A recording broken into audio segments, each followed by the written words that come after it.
The Board of Health meeting for November 16th, 2021 is now being called to order at 1 p.m. I'm going to review the minutes first. Does everybody have the minutes in front of them to review and see if they want to approve them? I'll approve them. So move. Okay. Second, anybody? No seconds? I'll second it. All those in favor? Aye. Aye. So approved.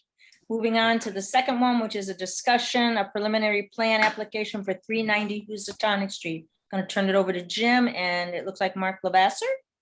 And I'm making Mark a co-host right now so he can do a screen share. So just as Mark gets the setup, there's a preliminary subdivision plan application for 390 Housatonic Street, Lenox. Steve Seltzer is the applicant. And I know I've gotten a couple questions here and there about the role and responsibilities of the Board of Health. It's a requirement under law that boards of health have to approve definitive site plans on all subdivisions. So this is a preliminary site plan sitting in front of the board, and it's really to move it through different boards by the applicant to kind of gauge and get a feel for complaints, changes, so on and so forth as we deal with subdivisions. And so it's really just a formality that's in front of the Board of Health because the law requires Board of Health sign off. Okay. Again, this is only a preliminary site. So the intent today is for Mark to give an overview of the preliminary site plan. They'll inventory comments and ideas and suggestions, and then they'll come back to us at a later time for the definitive subdivision plan that will require Board of Health vote to approve on our end. A lot of subdivisions come with, association, septic, well. This is a site that is served by municipal water and sewer. So I'll turn it over to Mark.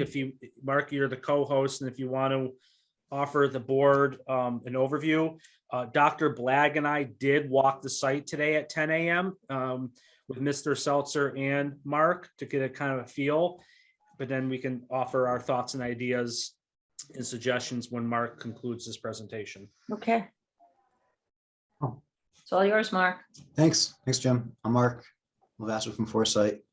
Jim gave a high-level overview of the permitting process, and I can just probably might be easiest if I share the screen and walk you through where the site is, what's proposed, and then obviously just jump in if you have any questions along the way. So I'll open up my plan. So can you see the screen, my screen that shows pretty much the 3 lots? Okay. So let me zoom out just a little bit if I can. Zoom down. So the lot, 5-acre lot, is located on access off of Housatonic Street. It's also a driveway here that serves an existing house, garage, and there's a studio up here. Has frontage up here along Housatonic Street, and also it borders on Orchard Street, where Cherry Street intersects Orchard. So that's where it is in Lenox by the high school and Housatonic Street.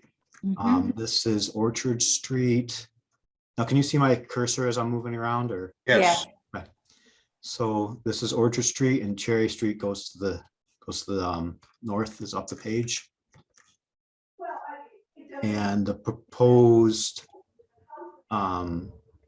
subdivision is coming off of Orchard Street.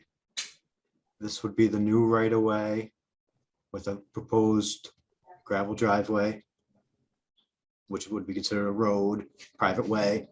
But really, we'll be asking for some waivers to get the width down, because the purpose of this right-of-way and driveway access is to serve, create frontage for lot 1 and lot 2. The driveway would come off for lot 2 with the house site. The existing driveway for lot 1 is located here, and it would come off, still off of Houstonic Street to serve this lot. Currently it continues around to up above to the art studio, we'll call it here. That may be discontinued.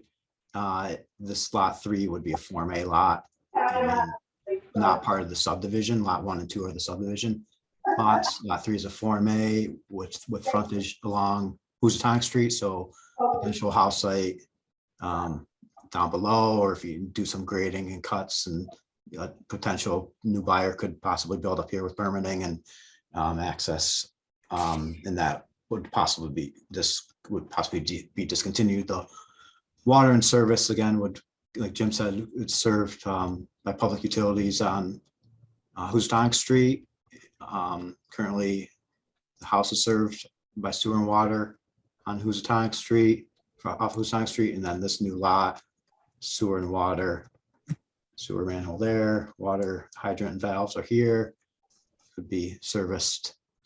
This lot would be serviced by Orchard Street, Cherry Street, water utility and sewer utilities.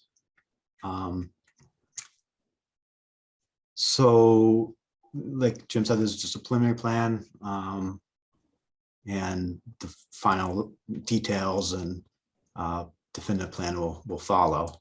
And we're meeting with the planning board this Friday for a site visit. And then their meeting is the 30th. The next hearing is the 30th. So that's pretty much the plan overview. If you have any questions, comments? Did you say there would be a road that would circle around, so there'll be access to all 3 lots by a road off of Housatonic that connects onto Orchard? Or no, did I not understand that? Or it's like an internal circle? Not, so in the future conditions, no. The services, the lots would be, lot 2 up here would be served by the new subdivision road and Orchard Street Orchard, okay, extension. So just right through, coming up to here. okay, And then existing driveway would continue to his existing house for lot Okay. 1. The current driveway does loop around to get up to lot 2, but that would be either discontinued or maybe some access rights. if you Okay. Want to write it into some deeds. it won't become a town road, Wouldn't be a town road. This one not be Okay. a town road. Possible access, the new access would come off of Housatonic Street, okay, You have to get a curb cut and permitting and all that through the town, but that's the potential conceptual access would be off of, Houstonic Street. anybody? Yeah, have I any- mean, my only comment is, and I'll update the board on this. So, and I did speak to the applicant, Mr. Seltzer. I think he's on the call here today. We met on site, and I did talk to Mark as well. A couple of years ago, and I can't remember if it was during COVID or pre-COVID, we did get a couple neighbor complaints regarding, cutting trees down, stacking stumps, stacking wood, more of an aesthetic complaint. And at the time, we really didn't follow through with that complaint because it wasn't really a jurisdictional issue at the time. I mean, I guess one could argue that stacking logs and stumps could be harborage for wildlife and pests, whatnot. But I did talk to Mark and Mr. Seltzer that, when we get to the point of the definitive plan, we'll just want to make sure that those stumps are taken care of, removed, not from just from an aesthetic perspective, but just from harborage of wildlife, whatnot. So everyone was in agreement with that. And so just making sure that the site's cleaned up once we get to that point. So there's no other concerns with neighbor complaints. But outside of that, I don't really have any concerns or comments unless the board has any for me on this application. And I know we have Gwen Miller who's the town planner on as well, if the board had any questions for Gwen from the planning board town perspective as well. Yes, hi. Hi, Gwen. The planning board did have their first meeting to kind of go over this plan last Tuesday. And they had some questions, mostly regarding the proposed frontage on Orchard Street. And I think there was a little bit of confusion with the showing the circular driveway that's there now, the gravel drive that's there now, versus what they're proposing to use for access. And I think some of the direction the planning board gave to the applicant was to definitely check in with public safety. I think Chief O'Brien had some concerns about what he had seen on the plan, but that really pertained to that circular gravel drive. And I think grade too was a concern. And then the planning board, they do have a site visit on Friday, like Mark said. And they're going to, this is really the first preliminary plan we've seen in many years. So the planning board's actually going to meet with KP Law, who is our town council, on Thursday, just to kind of get a primer on subdivision law in Massachusetts. And yeah. And they're waiting for feedback too from, they'll take into their consideration any comments from the Board of Health, other department heads like DPW. And I think Conscom is waiting to make any comments until they've seen, they wanted a clearer map with wetlands, was what I heard from Neil Carpenter.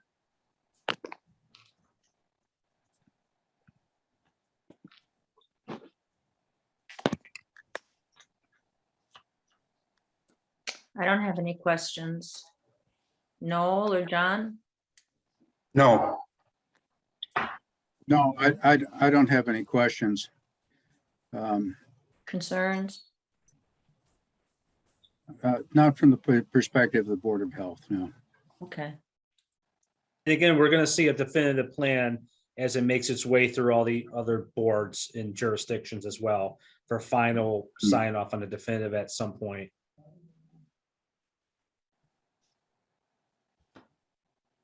Well, I guess we can thank Mark for presenting. You're welcome. Thanks for hearing us and entertaining and meeting. Thanks, Jim and Dr. Blagg for meeting us this morning. Mark, just for point of order, and maybe possibly for Gwen as well, do you need something from the Board of Health as a vote with a preliminary? I don't think you did. It's more of just a kind of a feeler on any grievances that we may have. You don't need an official preliminary vote from the board to move this along right now, other than the comments about making sure that the stumps and logs are cleaned up at the end of this process. Do you need anything from us right now? I don't, I mean, it would maybe, if it's in your minutes, I think that, that we discussed it and that was your comment. Then you guys, obviously you'll have the opportunity to provide official review for the definitive plan process. I don't, Gwen, can you answer that? Do you know if there's anything official, if you don't mind? I don't think you need anything official. I think you can just, it might help just to take I know what they look for from the planning board is approval of the preliminary plan as presented or with conditions or modifications. It might help to have that on the record from the Board of Health. Well, Madam Chair, if you entertain a motion that subject to, approvals by other boards and commissions, that the Board of Health, at least preliminary, endorse this plan contingent that, final definitive approvals to clean up the stumps and logs will be needed. All That's right. the best I got. All right, so let's see how we'll make a motion to vote on approving the preliminary plans based on the approval from all other boards that are involved in the process. As it sits now, is there anything else you want to add? I don't think so. I mean, I will officially make comments regarding the stumps and the logs when it gets pointed to the definitive. We're still kind of early in the process, but I think that's a good motion to put in the minutes. All right, is that enough then? Will that satisfy everybody? If there's a second, Is there a second on that motion? Yes. All right, all those in favor? Aye.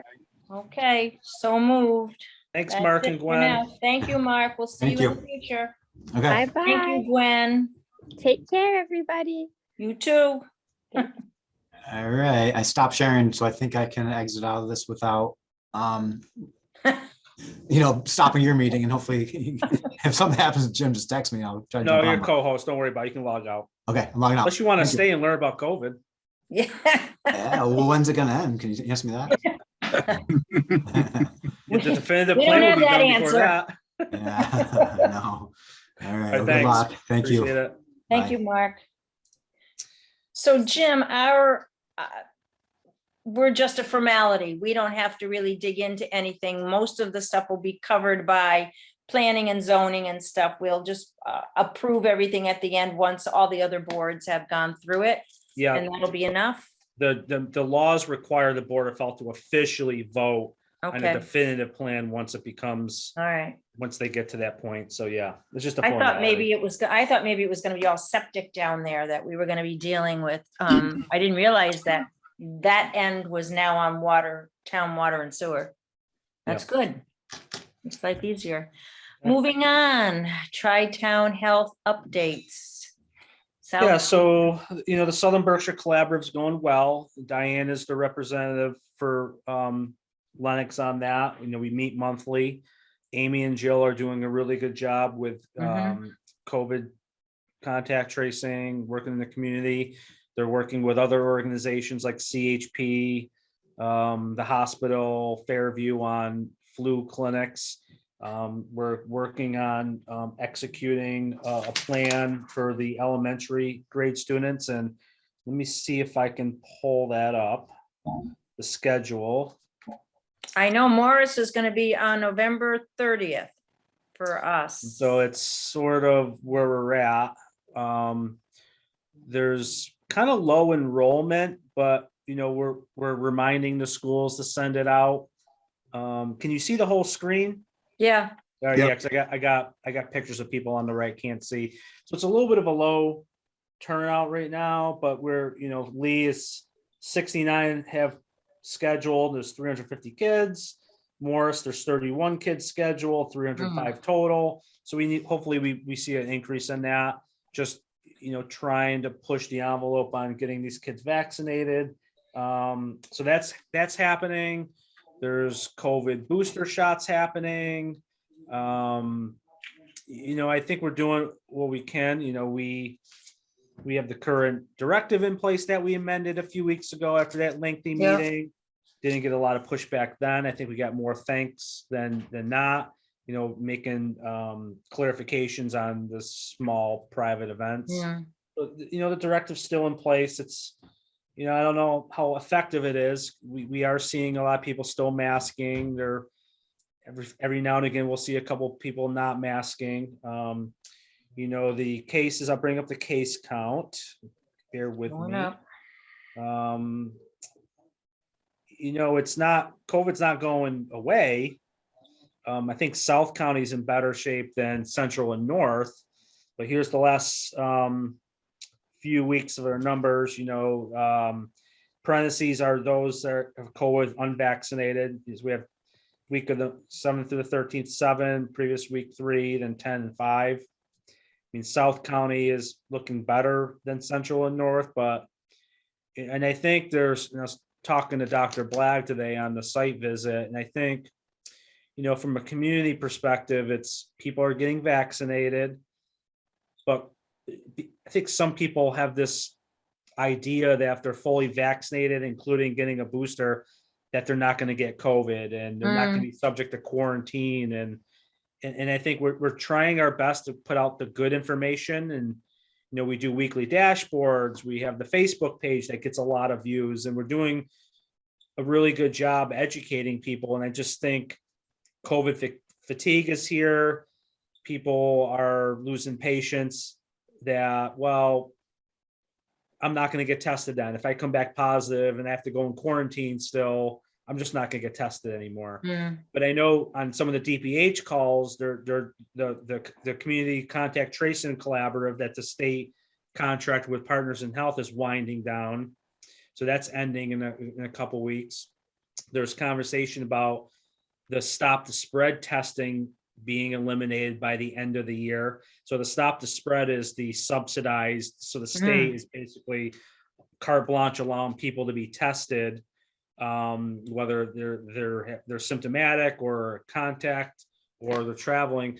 That's going to go away at some point, meaning who's going to pay for testing if that's happening? Is it private insurance covering that?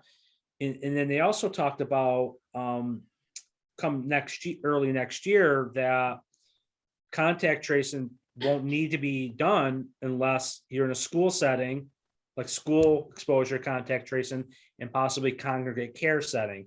Meaning if there's like a community event outside of those settings, to not do contact tracing. The DPH also mentioned that there's more and more people doing home tests. And so when you do a home test, it doesn't get into the Maven system. If it doesn't get into the Maven system, we can't do contact tracing. Yep. So, as we enter the next chapter of many chapters of the pandemic, we're not sure what the future holds, but the nurses are doing a fantastic job. They're staying on top of the contact tracing. We're working with the schools. We're still working through the motions of becoming our own vaccine provider. We're getting ready to order the medical refrigerator in a couple of weeks. Once we become certified, we'll be in position next season to start offering the flu shots and maybe boosters of COVID. That doesn't go away, but it's just we're still plugging along, and I don't know what more to add. And I know the joint labor group wants to reconvene, Diane. And it's great that we can meet with them and we can share numbers, what we're seeing in South County and in Lenox in particular. But, outside of Board of Health directives and possible mandates in other towns, there's not a lot of protocols out there that are required from the state level. So when a school wants to communicate with us about best practices and ways for mitigation, it's increasing vaccination rates. Yep. Watch yourself around others that are unvaccinated. Continue to keep an eye on your ventilation system. But COVID's not going away. It's around. I'm not sure what Mark's looking. I don't know what Mark's looking for. It's hard to offer opinions at this stage in the juncture, other than what we already know. And I know the holiday season's coming up, and people need to just be careful on what they're doing. I mean, we have people going to football games that are sold out. We have people going indoor hockey games, and people are trying to get back to normal, but COVID has not gone away. So I should tell the other two, there's a joint labor that's been meeting now for, I don't know, maybe a year and a half. It's been meeting for a long, long time. And we have met weekly, and it's mostly administration, the nurses, and some of the teachers, and they've been looking for help all along. And I don't vote as a member. I just sit there and give them a lot of background information. But this time Mark seems to want more, and that's why I wrote to you. I don't know what he's really looking for, because I thought they fell under DESI rules, and outside of what we're already doing and they're doing, there isn't anything else. And I don't think we can actually enforce anything. They don't listen to us. They have to listen to DESI, unless I'm wrong. Well, no, I mean, if the boards of health issue like a mask mandate or something like that, community wide, the schools would be subject to following those orders. mean, we have the mask directive, although it's not a mandate. We've already But we had. can't cherry pick and We- say, we- okay, just the schools or, Yeah, you know? and DESI does have the indoor mask requirement through, I think, January, Yep, but there's not a lot of standards that they're pushing out. I mean, a lot of schools are doing the pool testing with the test and stay programming, if there's an exposure within the school system. And I think really the tool we have at our disposal now is pushing vaccination rates. Try to get as many kids vaccinated as we possibly can and just continue to be frugal and careful in what we're doing out in the community for ourselves. okay. Now, I did have a question. Somebody called me just before I got on this call saying that, and I'm hoping maybe Noel or John has an answer to it. It has to do with vaccines. They got the J&J and they don't want to get a booster of J&J. They want to get something else. And when they went to their pharmacy said, no, you have to stay with J&J. So she then called up I heard. 510. And 510 said they strongly urge you to stay with it, but she wants out and into something else. So she was looking for an answer. And I said, you can, as far as I know, you can switch. You're just gonna have to go pharmacy shopping, I guess. No, or am I wrong on that? Could switch. I thought the CDC said you could switch. Yeah, but I Yeah. guess some pharmacies are just saying no to that. So Yeah. my answer was, keep on looking for that pharmacy that'll do it for you. I don't know. I don't have an answer other than that, because Yeah. I You- think you it's have to- okay. You have to find the pharmacy that doesn't have the J&J.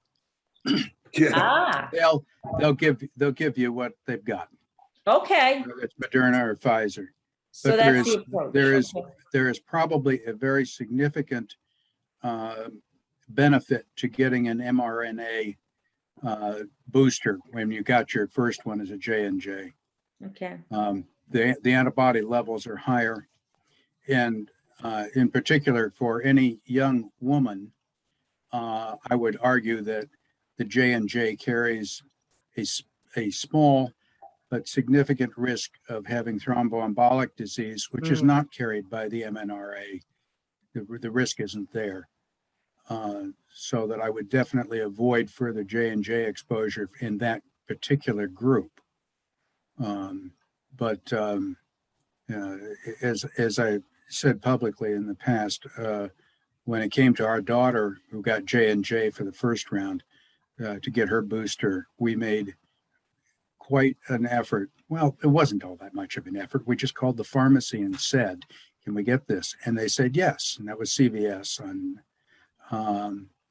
she went, no, I'm sorry. Where did she get it? Well, she got it with her allergist. Oh, okay. And there was no problem getting it. Oh. No, we lost your voice. Put there again. It's there. Do I need to sit closer or? You're fine now. All of a sudden, I didn't know if it was me or. No, it wasn't you. I heard it too, that it went Okay. down. Yeah. I'm sorry. For a moment, I noticed that I was muted, but I didn't think I had muted anything. Oh, well. But no, it shouldn't be a problem to get an MNRA. All right, she just needs to find one that's not doing J&J then. She has to work at it. I had no answers for her. I told her I'd try to ask around. Okay. Moving on, you've done item number 4, which is the COVID update, right? Yeah, well, I mean, the Yeah. only other updates I have, budget season's approaching. We'll start to craft a preliminary budget. We'll reconvene a tri-town meeting sometime in December. We'll relook at the data, the directive, the budget. I mean, I don't anticipate any surprises with the municipal budget other than, cost of living and salary increases for the staff. The tobacco regulations draft is still on the table. We'll have to revisit that. We did put a request for ARPA funding into all 3 towns to get some resources to hire another inspector to help us with a federally level accreditation as we move along. Lenox and Stockbridge approved that request. I'm meeting with Lee tonight. It's one of those things where, they give us short-term investment dollars for long-term gains. There's a lot of as we advance in public health, the state is working through a legislative bill on a lot of money, like significant local public health funding. There's an article in the Eagle today talking Yeah. about that. Yeah. And Tri-Town and the Southern Berkshire Collaborative is set up well for this. And I think the future is bright with local public health. And, we need more resources. I think part of the conversation I'm having now with some of the legislators is, with this ARPA funding coming down from the state only dedicated to public health and boards of health, we need to start thinking about premium pay for boards of health and agents and whatnot. Well, I think Tri-Town has come a long way of trying to have competitive salaries. It's still underwhelming to really recruit, retain, and attract qualified staffing. So it's going to be really exciting as time goes on. This has been something many years in the making. And, now that public health is on the forefront and the state finally showing a willingness to invest versus like just letting the taxpayers make that decision. Mhm. We need as much funding as we possibly can. Tri-Town is set up perfectly for the future. We're going on our 95-year anniversary. We basically wrote the playbook on sharing resources and services. So there's a lot of work to do, but the future is really bright for us. Okay. Does anybody have any new business they want to bring up? No, but if we could return for just a moment. You're mentioning things such as stop the spread and contact tracing being eliminated. Is there anything that local boards of health can do to try to say that isn't the direction we should be going in? I mean, there was a time when Donald Trump didn't want a cruise ship unloaded because he was concerned that there would be increased testing and the numbers would look bad. But we shouldn't go back to that. Yeah. We need to continue. We need to continue full force until we have a better idea of a plateau, at least, of disease. And we know we're headed into the holiday season. Do you want to cut off free testing on January 1? Mm. I think that something needs to be said that says, if you're considering this, it's going to be a disaster. Totally Are you agree. proposing to send a letter? Are you proposing a letter that different boards of health can send? I haven't, I wanted to put it out as, should we be doing something like this? Should Lee and Stockbridge, or should it be the Tri-Town board, put something out that says, we think this is the wrong way to go. I certainly do. Mm. Yeah. No, that's a good suggestion. How do we And want to I- act on it? And I think contact tracing, it's a matter of like, we have 2 nurses full-time and they're doing really well contact tracing, and it's a matter of, they are seeing a lot of struggles where they're getting less and less people returning phone calls because I think people have had it, but they're still doing a really good job on contact tracing, and, be interested to see where that goes. But no, you're absolutely right. I'm concerned with the subsidized testing that promotes the mitigation strategy of getting tested to slow the spread. When that's eliminated, what do we have? Home tests that don't get into the surveillance system. And then is insurance going to pick that up? If you're a designated contact of a COVID positive or you're symptomatic, are insurance companies going to cover that? And I think we need to maybe have a conversation with maybe Berkshire Health Systems, because they're providing a lot of that testing right now. Well, all of it basically, other than the pool testing, see what they're thinking as well. And I can definitely reach out to Darlene and have a conversation saying what they're thinking. Do they have a plan? Are they going to continue to offer it? I think we need to do something. Yeah, our conversation this morning was the first I became aware that this was in the works, that there was some serious discussion about stopping the free testing. And and reducing or eliminating contact tracing. That came up on a DPH call a couple weeks ago. Yeah. I find it very disturbing Yeah, that they would consider it at this point, particularly when we're now headed into what is anticipated to be yet another wave of infection. I know there's a Dan Doyle call tomorrow that pulls in a lot of the boards of health. I think we should bring that up. We should bring that up tomorrow. Yes. Okay, And then maybe get a pulse of what other people are thinking, then maybe come out as a unified front. Yeah, I'd like to access that DPH call if you can tell me how to do that. I'll forward you. They have a listserv. I can definitely forward that. And I think you have to register for it, but let me dig it up. I'll yeah, find you it. do. I've gotten dropped from it. So for the last 2 weeks, I write to that Jessica Farland and say, can you give me access? And she does. Okay, I'll see if I can find Me that. too, Diane. I used to be on it. Now I don't get any. Yeah, it just got dropped. When the Yeah. new person, when that gentleman, the Asian gentleman took over, there was it seemed like there were some changes and boom, I got dropped. Yeah. Okay, So I don't know why, because I thought it was open to all It boards of is. health people. it is. I'll see if I can dig it up. I'll see if I can dig it up today. Because I know it's today at 3:00. Right, it's Tuesday. It used to be Tuesdays at 3. Yep. I'll see if I can dig it up and send it to everyone. Okay. Thank you.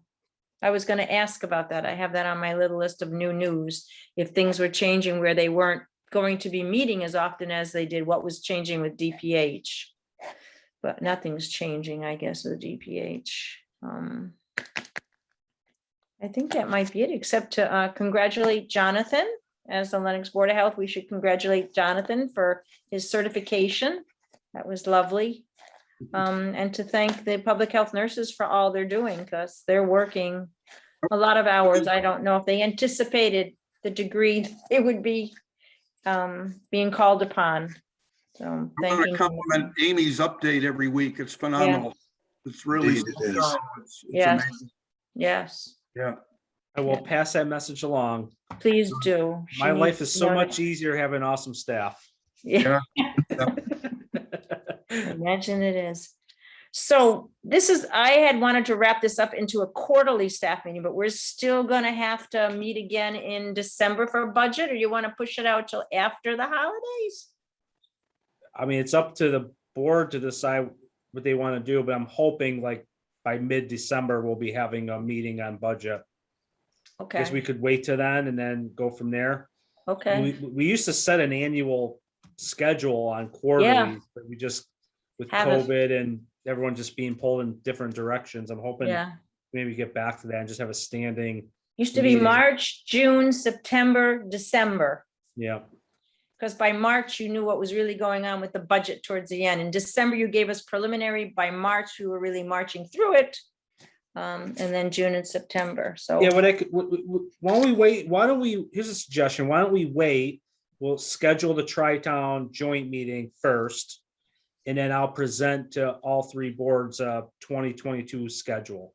Okay, And then if that makes sense, we can figure out kind of like the, because they're usually in the evenings, the Tri-Town meetings, but we could try to meet during the day on Lenox specific issues and kind of piggyback on that if you want. that's what we were doing for a while. We were meeting before them, yeah. Yeah. Does anybody, John, you would be the one that would be most affected by meeting during the day. Would that work if we found the right day? Yeah, I mean, I work all day Mondays and Friday afternoons. Other than that, Okay. I'm usually free. Okay, Okay. that would work then. Okay. All right, I make a motion to adjourn the meeting. Second. All those in favor, Aye. Aye. thank you. Thanks, everyone. Have a nice Thanksgiving.